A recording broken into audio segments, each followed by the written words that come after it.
Welcome everyone to our third meeting of the White Allies Network. My name is Adrian Locke. I'm the coordinator of the network, and it's great to see some old faces from previous meetings and also some new faces as well. So everyone is very welcome this evening.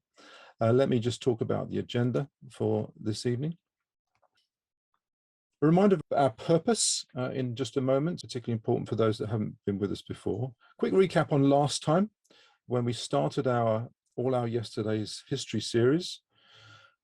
I thought I might just touch on some race and racism issues in the news since we met last time, at least some that have actually certainly caught my eye, and there may be others that have caught yours as well. This is not an issue that's going away. So it's really good that, that you are staying with this and wanting to play your part. Then our main event, if you like, is an interview with Sathnam Sanghera. It's a recorded interview. And that's going to be a bit chunkier than last time. We played 3 short videos last time. This is going to be a more substantial piece. And then we're going to have a time of discussions in breakout rooms afterwards. And before we get into that, we're going to remind you those 10 qualities of the spaces that we are wanting to create, like ground rules about how we work together.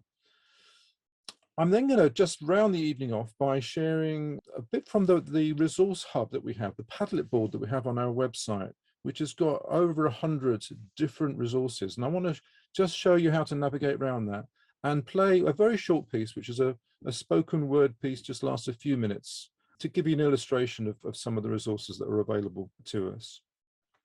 Then a few brief words about the 2022 program and our initial thoughts on that will round off the evening.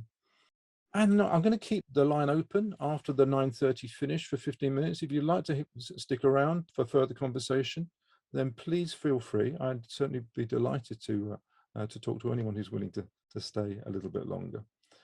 But let's remind ourselves of our purpose and our aims as the White Allies Network.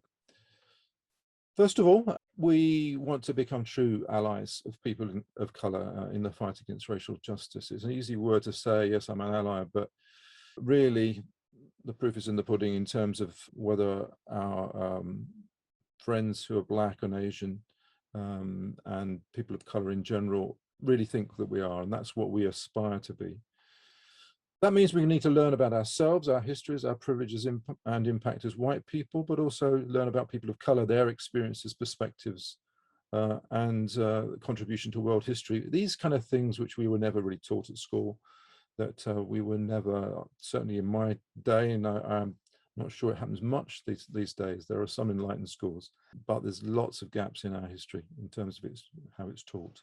But then this is not just a talking shop. What we want to do is to develop ideas for action that we can take individually, collectively, and in partnership with others towards racial injustice, towards racial justice, I should say. And it's great that we've got Josephine from our, I like to call a sister organisation, White Allies UK, and Josephine's on our council of reference here as well. So, quick recap on last time. We listened to 3 short video clips. The first from Clive Myrie, who asked the question, who owns history? And one of the quotes that remains for me from that short clip was this one, which we shared at the very end of the video. The experiences of victor and vanquished are part of the same story. Can there be a past we all embrace? British colonialism defines who we all are. It's left a family album of different people and races. It is our story, every single moment. And that was a very profound quote from Clive on that one. And that's the one that sticks around for me. Then we heard from David Olusoja, who we dipped into his old history series, the history you don't learn at school. And I remember one of the contributors on that video clip said, you can't go forward until you can understand your past. That was a person of colour that shared that, and that was one that stays for me. And then finally, we listened to Afua Hirsch, who talked quite a lot. In fact, they all talked a lot about their sense of identity. And she asked the question, she said, I'm Black, mixed race and British. Where are you from? And we kind of dwelled on that a little bit in terms of what our sense of identity was. And I shared briefly about one of my own discoveries, having done a ancestry kind of DNA test. It's actually living DNA. And I think someone showed an interest in doing that themselves after the last session. And I thought I'd just put up the kind of migration maps that I discovered on the left from my paternal line and on the right from my maternal line. And that was quite a revelation for me, understanding that way back many, many generations, we all have a common ancestor on the kind of borders of Kenya and Ethiopia. We are Black history, in a sense, is my history, if you go back far enough, and it's all of our histories. And you can see the different migration routes across different parts of the Middle East, the Near East, and Europe. That's just in my family line. And I would really commend this as a way of seeing ourselves as actually a citizen of the world, as a white person. In a sense, my white skin is a mutation of African skin. That gives me a different sense of identity and a different sense of affinity with the human race in general.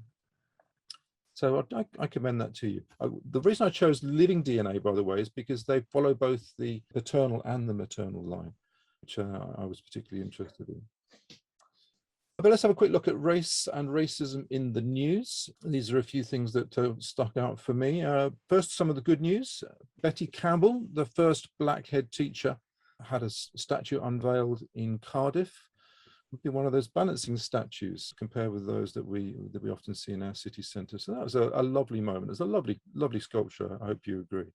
Also, I was delighted to see that Marcus Rashford was honoured with an honorary doctorate from the University of Manchester for what he's been doing in terms of child poverty and those school meals campaigns that he ran, which really turned things around for them.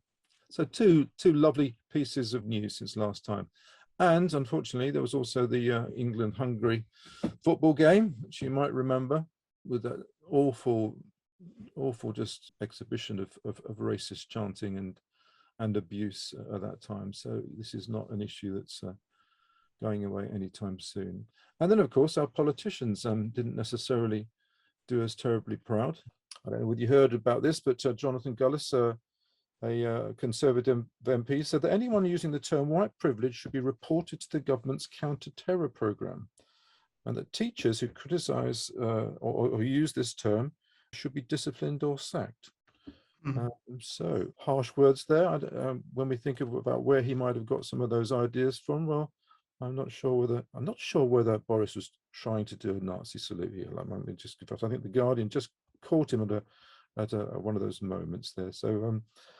But something that Boris said in the Conservative Party conference was that I don't want to edit history to the rapturous applause of his audience, and at least there's something we can agree on. I don't want to edit history either, and that's why we're doing these filling in the gaps sessions. But what he didn't seem to acknowledge is that we've actually been editing our history for at least the last 350 years, and that's why we've got the White Allies Network in this session here today.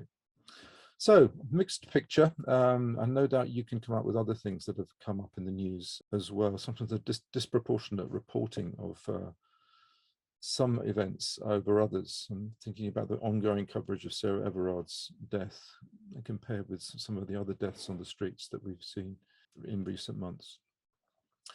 So those are some of the things that came out for me. But this evening, let's focus on this evening now, the interview that we have with Sathnam Sanghera, who's the author of Empireland. He's written a number of books, as we shall hear during the interview. But what we've got is Krishnan Guru-Murthy interviewing him as part of his Ways to Change the World series for Channel 4. It's a bit more substantial than videos last time. It lasts for 33 minutes rather than doing 3 separate ones. There is an ad break halfway through. I do apologize for that. There's nothing I could do about that. I will try and skip it as quickly as I can. But after that, we will come back together. And let me just flag out the questions that I was going to give to the breakout rooms afterwards. And that was these. What fresh thoughts, perspectives, or insights did you gain from listening into their conversation, both from the themes from the book, but also their personal stories shared? And the more difficult question 2, what difference should these insights make as we aspire to be true allies against racism in the UK and beyond? Sometimes just raised awareness isn't always easily directly translated into action. But if there is anything that comes to you, then it would be helpful to hear from that as well. This is the point when we listen to the interview between Krishnan Guru-Murthy and Sathnam Sanghera.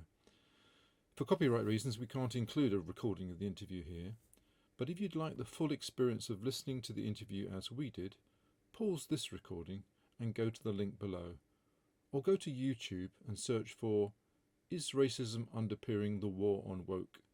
with Sathnam Sanghera. The interview lasts 33 minutes. We discussed our responses to the interview in breakout groups of 4 to 5 people for 30 minutes. And what follows in this recording is the feedback that we had back from these breakout groups. If I could just share, one of the things that landed for me was that phrase he used: you don't have to be proud of our history to be proudly British.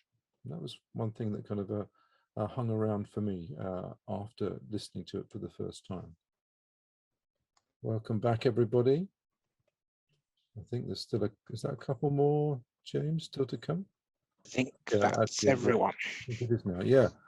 So let me call upon those from the steering group just to give us a brief couple of minutes, kind of summary, if you could, of some of the conversation. Obviously maintaining confidentiality, but give us a flavour of what went on in your rooms. Dan, can I jump on you first? Yeah, certainly.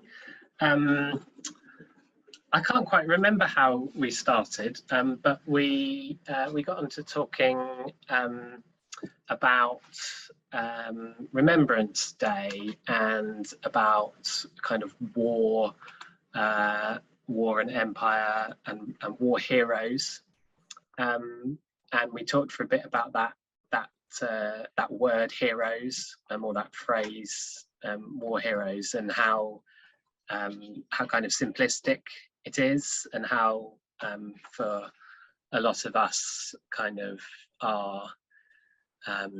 our experience of Remembrance Day and kind of those kind of issues was very, it wasn't really talked about so much as assumed that you knew the way to behave, what it was all about, but that a lack of any real kind of conversation around those issues meant it just always felt very kind of black and white, perhaps a peculiar phrase to use, but yeah, that it's just a kind of very, very one-sided perspective, much the way that in the interview, you know, empire was talked about, this sort of simplification and one-sided perspective, really. Right. One of the phrases we picked out was having a babyish attitude to history. Yes. Yeah. So we talked about that.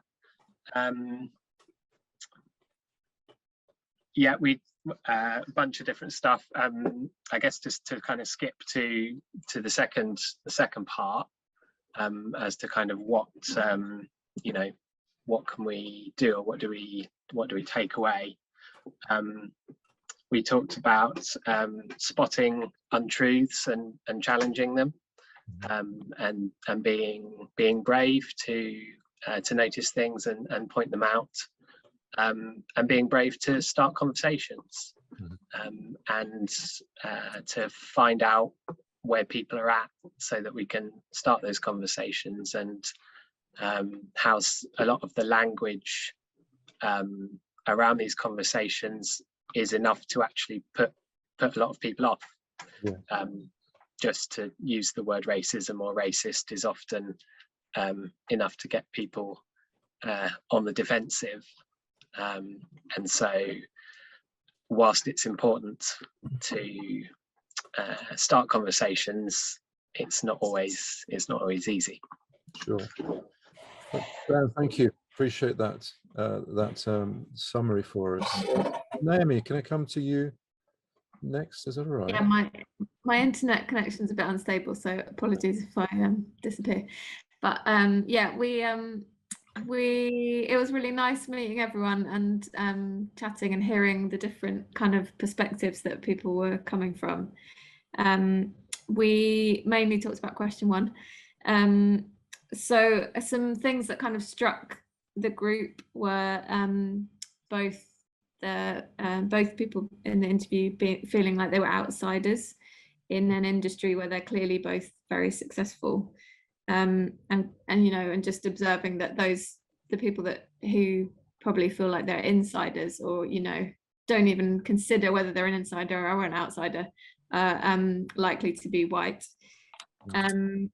They both seem to be sitting with, I really like this phrase that someone used in our group, a paradox of ease within those places, despite feeling like outsiders. There's sort of a sense of also an ease with that paradox and with the nuance of their situation, you know, able to kind of hold the nuances of their situations, and a sense of us wanting to cultivate that ourselves.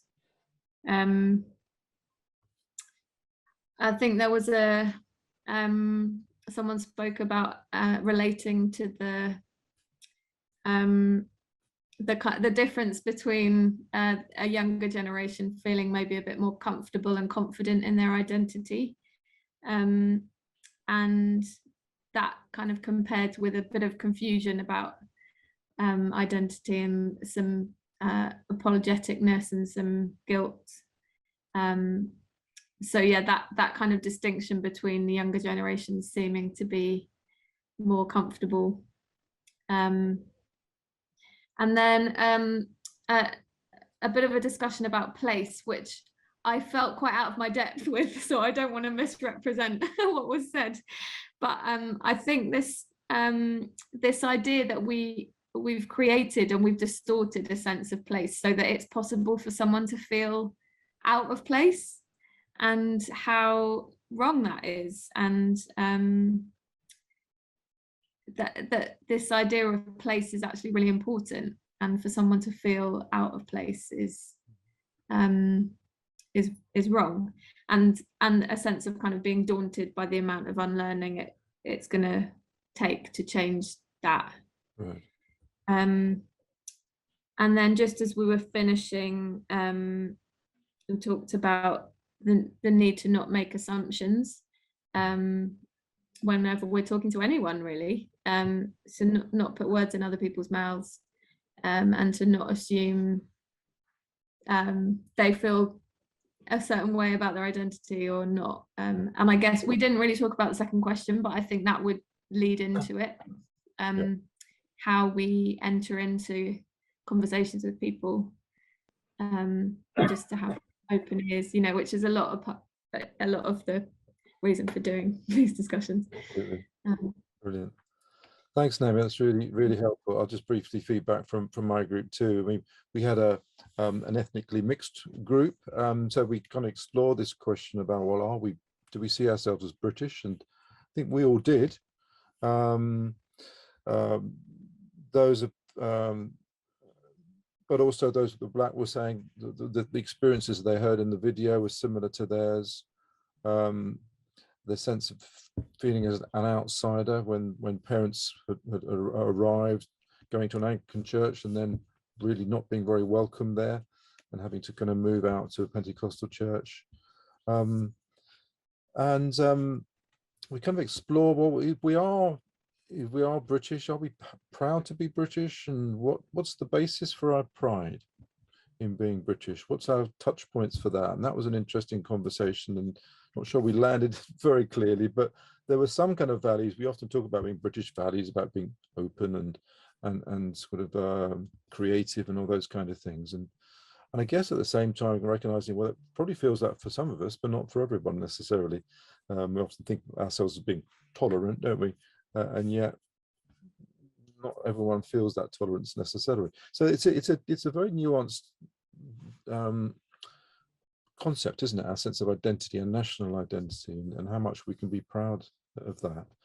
But also there was a comment from someone working in the civil service about how much education needs to happen in the civil service. We're meant to be serving the whole of society, and yet there's such ignorance there for the whole of British history and the whole context of everybody, and how there was a real gap there. And I guess it really emphasized what we're trying to do here, and just trying to fill in those gaps in our education and understanding is crucial.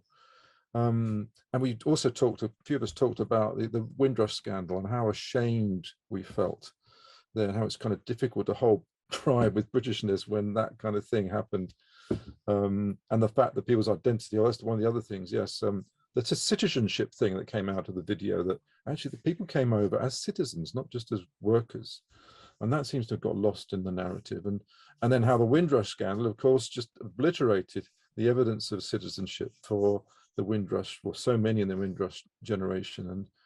And there was a debate, we had a debate about whether or not that was on purpose, because these people were reaching the end of their working lives and could be a drain on the state, or whether it was an accident, and the sense of who knows. So those are the things that came out for us. I'm conscious that we are slightly over the 9:30 finish point. And if you are able to hang around a little bit longer, I would like just to introduce you to the Padlet board. If you need to go now, then we'd understand. I don't feel embarrassed if you need to drop out. But can I just carry on for another five minutes or so to show you something of the resources? This is the resource page that we have on the website. It's called a Padlet board. I've fallen in love with them the last year or so. I store all kinds of stuff on my Padlet boards. But you'll see for any one column, you can scroll down, and there's quite a number of different resources. Some are videos, some are articles, some are long documentaries, but there's a lot of just 3-minute and 5-minute videos there. You'll see some of the topics as we go across the page as well. We can scroll across the page, and you'll see the video we've just watched there is you'll see that just down that column there as well. And it's recently we've expanded it, because I recognize I was challenged by Irene, who's with us tonight. So actually there's not enough around Asian history there. And so we've been trying to build that and the Asian perspective, both South Asian and East Asian. And you see there's a lot there. And I really would commend the resources to you. That's all freely available to you. And what I would like to do, if I can find it, is just to play you a short clip to show you how this works. It's this one here. I don't think you can see. Check your blind spot. It's just 4 minutes long, and it's a spoken word piece that if you work in a school, I would have thought this is a pretty good resource to share as a discussion starter. But let me go to a new share, and I'll go directly to that piece if I possibly can. Allow me to share something I swear is true. That which we don't know impacts people as much as that which we do. You've heard this. Ignorance is bliss. Yes, but for the powerful and privileged. Creating cultural prejudice and infinite systems built upon foundations that are unjust for those that have to live in our unwillingness to shift perspective and consciousness. Stay with me.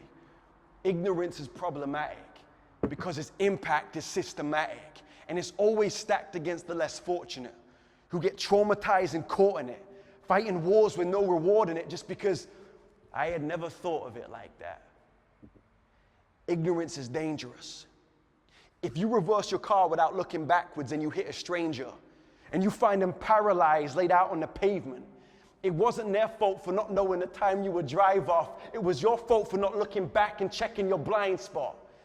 Take me, for example, educated and yet unaware that my entire life I've benefited from a system that was never fair. My skin color makes me different. It's advantageous to be white if when you're not, there are cultural connotations that minimize your rights. Don't believe me? Look at my family tree and tell me where recently someone was sold as a product legally. I mean, traded like cattle, kidnapped and then trafficked. Now imagine being asked to act like that never happened when it's recent history.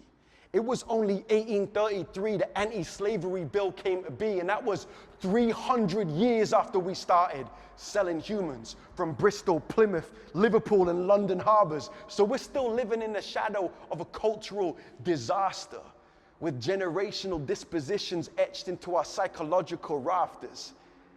But it's 2020 and times have changed. Not when black people have been free less time than they were enslaved, and we don't get to set the date the conversation gets erased. We just get to set the date in which we change. It's not enough to say, I'm not racist, when we still benefit from the same systems that built the slave ships. We have to unlearn what they gave us. We have to reread history's pages. We have to be quiet enough to hear the voices we've silenced and contained. It's everywhere. It's complex, yes, but it's basic. So let me make it blatant. This very poem I'm saying, my flow and my cadence, man, where do you think it came from? All our favorite music has its origin in slave songs. We need to just listen and stop defending our position. Take a second of reflection and revision. This is here. This is now. This is on the streets of Britain. I was 3 when they killed Stephen Lawrence. I was 22 when they went to prison. God said to Cain, I hear the blood of your brother crying out from the dust. May we be able to do the same. God, may it be the same with us. May we hear the voices of the afflicted, the persecuted, the victim. May we be humble enough to listen. May we have the courage to make a difference. Shout out to Rennie Edo Lodge and all that has been written to help us move from ignorance into movement and into mission. I know it's just the beginning, but I swear justice is winning and our future can be different if we repent for our sins and change the way that we act in the way that we grow. You can choose to look the other way, but as of this day, you can never again say that you didn't know. Check your blind spot.